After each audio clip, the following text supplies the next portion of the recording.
Retirement के बाद खूब आराम करेंगे या रिटायरमेंट के बाद जिंदगी रुक सी जाती है, ये कहते हुए हमने न जाने कितने लोगों को सुना होगा।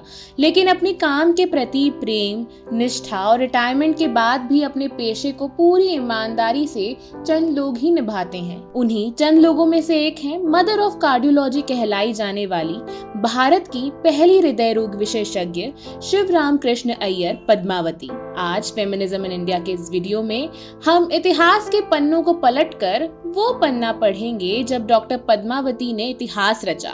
आइए हम उनके काम, उपलब्धियों और बतौर डॉक्टर उनके योगदानों को जानने की कोशिश करते हैं। रामकृष्ण अय्यर पद्मावती का जन्म 20 जून 1917 में म्यांमार में हुआ था, लेकिन साल 1942 में हुए दूसरे विश्व युद्ध के दौरान जापान द्वारा किए गए हमले के बाद वह अपने परिवार के कुछ सदस्यों के साथ भारत चली आईं। उनके पिता और भाई रंगून में ही रह गए थे। उनके आने के 4 साल बाद तक भी पद्मावती को पता नहीं चला कि उनके पिता और भाई कहाँ हैं, जीवित हैं या नहीं। हालांकि जब उनके पिता का पता चला तो वह भारत अपने परिवार के पास आ गए और यहाँ आकर उन्होंने वकालत की। बीबीसी की एक रिपोर्ट के मुताबिक जब उन्होंने अपने पिता से तैराकी सीखने की इच्छा जाहिर की तो उनके पिता ने बिना सवाल जवाब किए सीधे हामी भर दी। पद्मावती के मुताबिक उस दौर में लड़कियों का स्विमिंग सीखना तो दूर, उसके बारे में सोचना भी संभव नहीं था।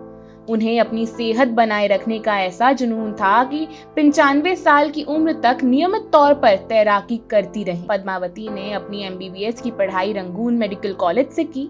आगे की पढ़ाई के लिए वह लंदन चली गईं, जहां उन्होंने रॉयल कॉलेज ऑफ फिजिशियन से कार्डियोलॉजी की पढ़ाई की। वहां से देश की पहली हृदय रोग विशेषज्ञ बनकर दिल्ली पहुंची। साल 1953 में पद्मावती के काम और लोकप्रियता को देखते हुए आजाद भारत की स्वास्थ्य मंत्री अमृत कौर ने उन्हें राष्ट्र राजधानी के लीडिंग हार्डिंग मेडिकल कॉलेज में लेक्चरर के रूप में कार्यरत होने का प्रस्ताव दिया।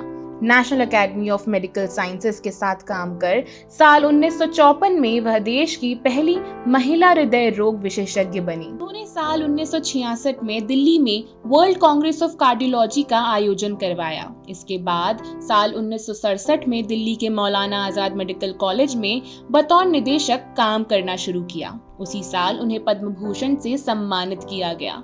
इसके अलावा डॉक्टर पद्मावती द्वारा जीबी पंत हॉस्पिटल में कार्डियोलॉजी के पहले विभाग को स्थापित किया गया। I came back to India and I worked in 3 places.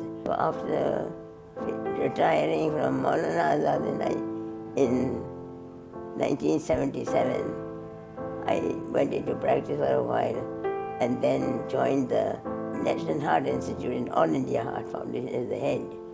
The All India Heart Foundation had been founded partly by me, by all the doctors in India at the behest of Dr. Paul Dudley White. So that's where I am still now, and I must say it's been a very satisfying period. Doctor Padmavati को पद्म भूषण, पद्म विभूषण के अलावा 1975 में doctor BC Roy जैसा प्रतिष्ठित सम्मान भी मिला। उन्हें मदर ऑफ कार्डियोलॉजी भी कहा जाता है और एक खिताब उन्हें नामी हृदय रोग विशेषज्ञ डॉक्टर अशोक सेठ ने दिया, जो फोर्टिस एस्कॉट्स हार्ट इंस्टीट्यूट के चेयरमैन हैं। डॉक्टर पद्मावती ने जानकी पद्मावती फाउंडेशन नाम से एक ट्रस्ट भी बनाया था।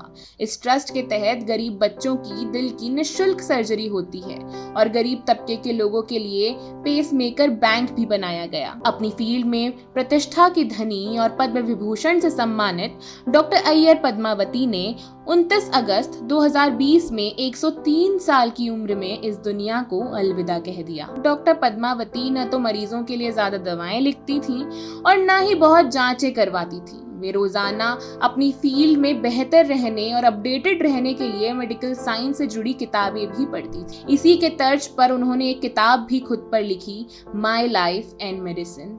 आज डॉक्टर पद्मावती का जीवन मेडिकल साइंस के क्षेत्र में काम करने वाली हर महिला, हर इंसान के लिए एक प्रेरणा है।